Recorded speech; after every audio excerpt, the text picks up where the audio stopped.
Welcome to the Antisocial Raider, where all we do is talk football. My name is Steady, and I got another one like the other one, man.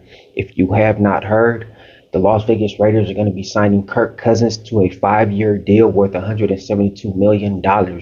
Now, I know at face value, it does seem like a lot, but it's really broken down into separate years. Now, in 2026 is going to be 20 million guaranteed. Right now, with that 20 million guaranteed, the Raiders are paying 11.3 million and the Falcons are paying 8.7 million. Right now, they can choose, it going into 2027.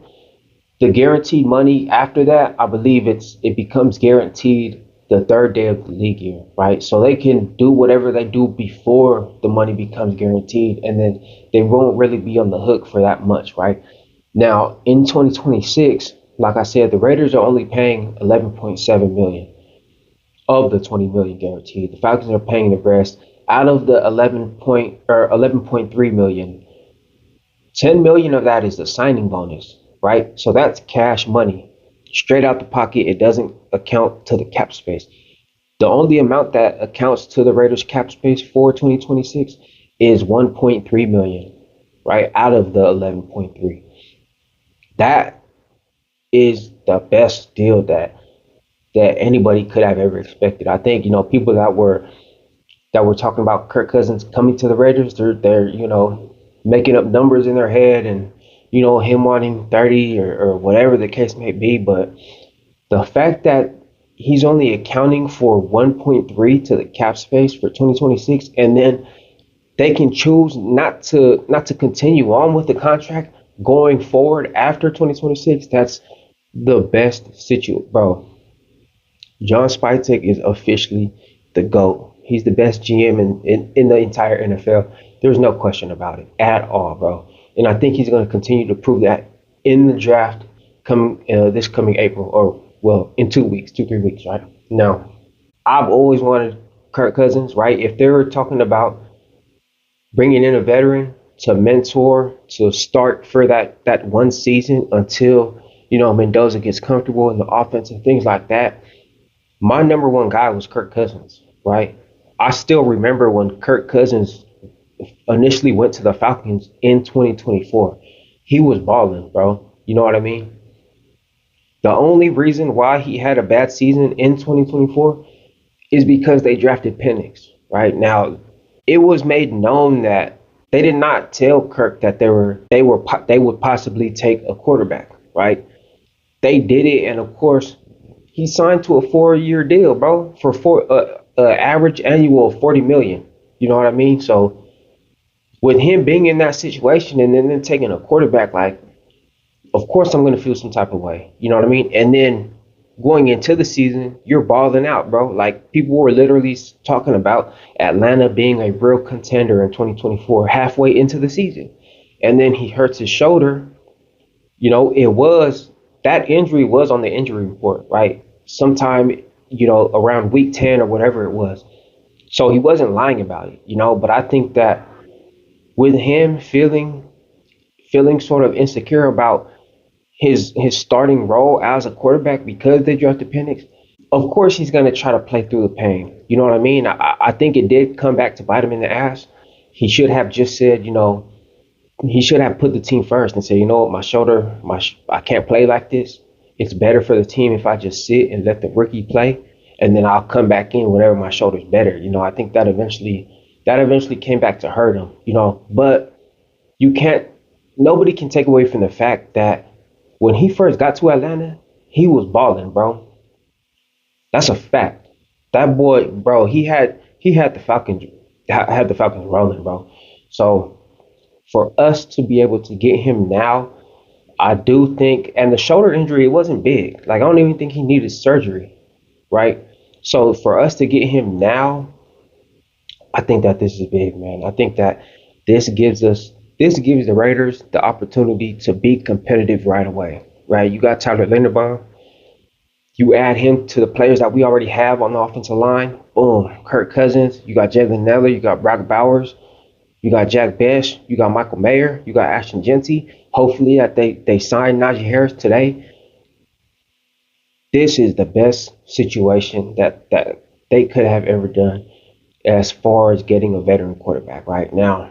I wanted to go into a little bit of this tape, right, just to show what he did in Atlanta, what he's still capable of, and why I think that he's a good fit. He's a perfect fit, right? And it's not just because he was in Minnesota with Klint, right?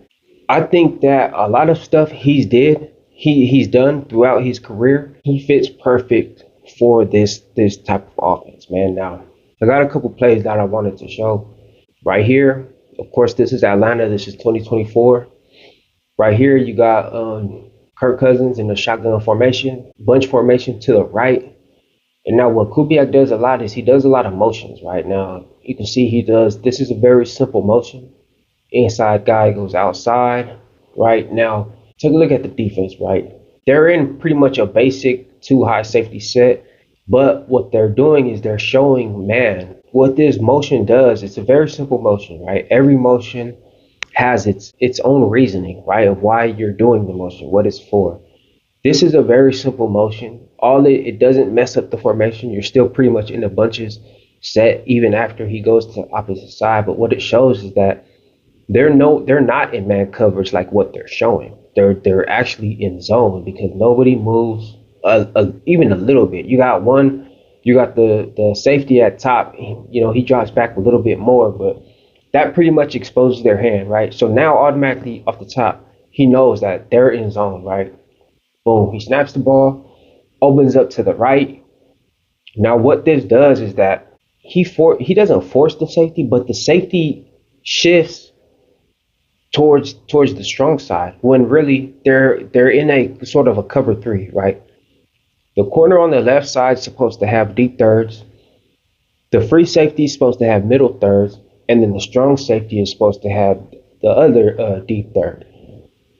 What the free safety does, who's supposed to have the middle, he favors the right side because that's where the strong side is, and that's where Kirk Cousins opens up to.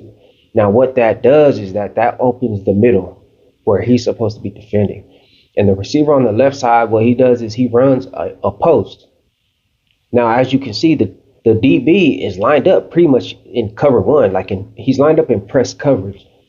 But like I said, he has deep thirds, so he has to get from the line of scrimmage all the way back there.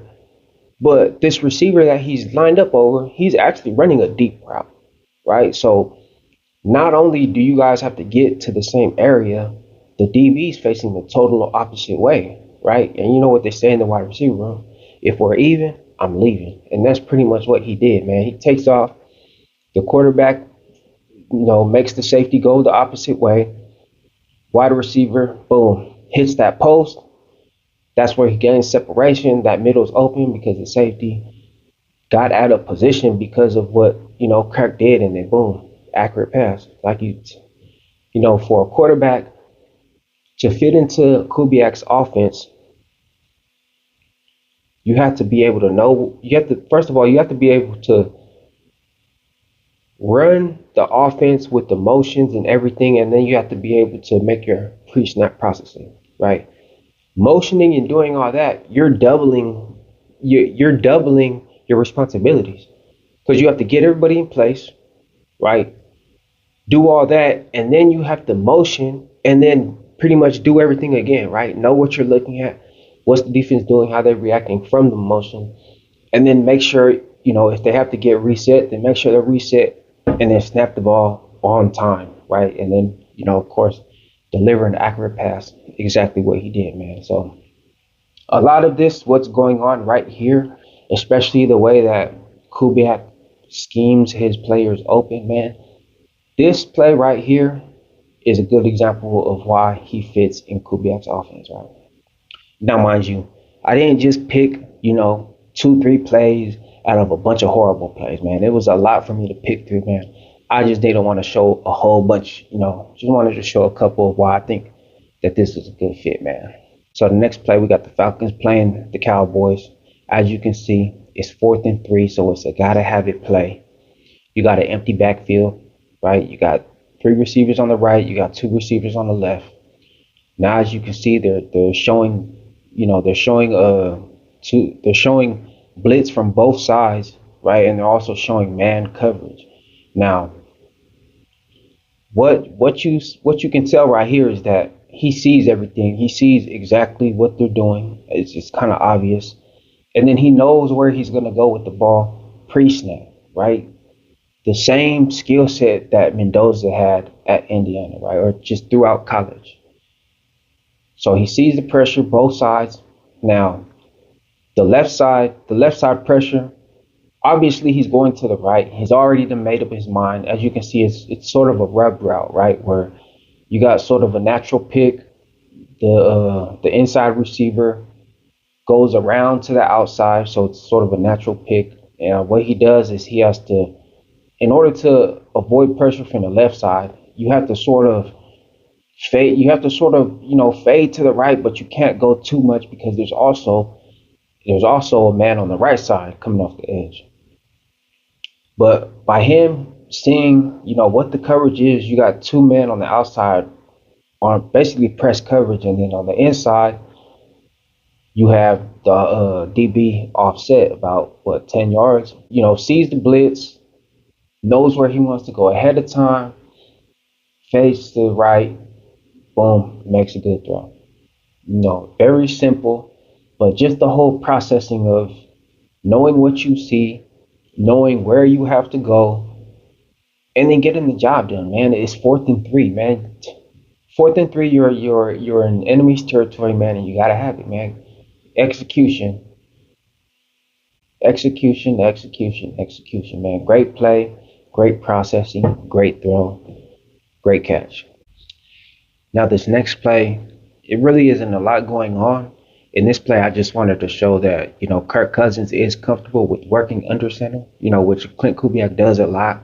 In this play, you have him working under center. You do have him, putting the receiver in motion. And then you got a play action, right? Everything that Klint Kubiak does now. This pass, it does look like a duck, but at a closer look, you can see that the linebacker tipped the ball. Not saying that, everything is perfect. He's going to have bad passes, but this one wasn't really a bad pass. It was just a tipped ball.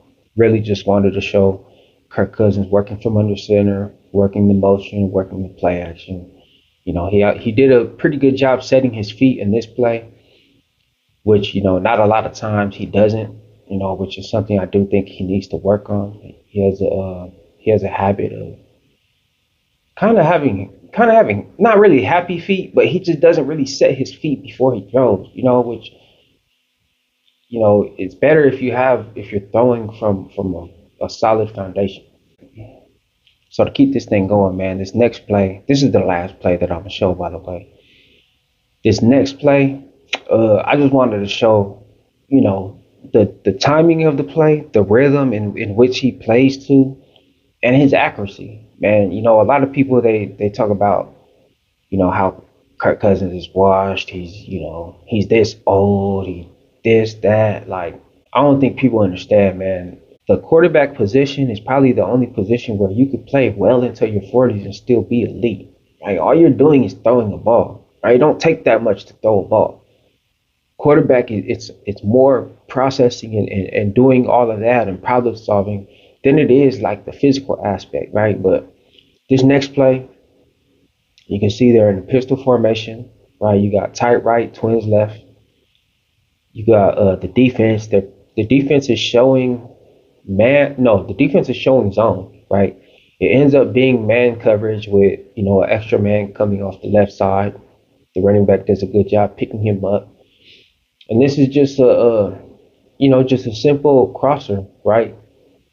But I think that right here, Kirk Cousins does a great job in showing off his accuracy, showing off, the touch that he consistently plays with. And I think that, when it comes to the arm talent of Kirk Cousins compared to the arm talent of Mendoza, I think it's very, very similar. I was just talking with, sort of debating with somebody on Twitter about Kirk Cousins, and he said, Kirk Cousins doesn't have a strong arm. And it's like, you really don't need a strong arm when you throw. First of all, you're accurate, you throw with touch, and also you throw with anticipation. You know what I mean? Those are all things that Mendoza has, right? Everybody, what are they saying right now with Mendoza? That he doesn't have a strong arm, right? But he has great accuracy, he has great touch, and he has great instincts, right? Which includes anticipation. And I think that a lot of these videos that I showed, all three or four, however much it was, it showed that Kirk Cousins still has what it takes to be a starter, man. He still has the accuracy, he still has the processing, all of that. And given this was in 2024, but I don't know who needs to hear this. You don't fall off. You don't just wake up one day and just say, "Oh yeah, I'm washed now." Like that ain't how life works, bro. You know what I mean? But whether or not you like the signing, whether or not you're gonna trash him or bash him, man. I think that the Raiders are on the upside. The Raiders are on the upswing, man. And I'm excited for this year. I'm excited for this season. I'm excited for the future, man. That's going to do it for this one. I hope you enjoyed the video. I hope that you learned something. I hope that you were able to gain some perspective in some way, shape, or form. This is the Antisocial Raider. If you love football like I love football, man, go ahead and subscribe. If you like the content, then like the content. If you got something you want to get off your chest, then drop a comment. Yay.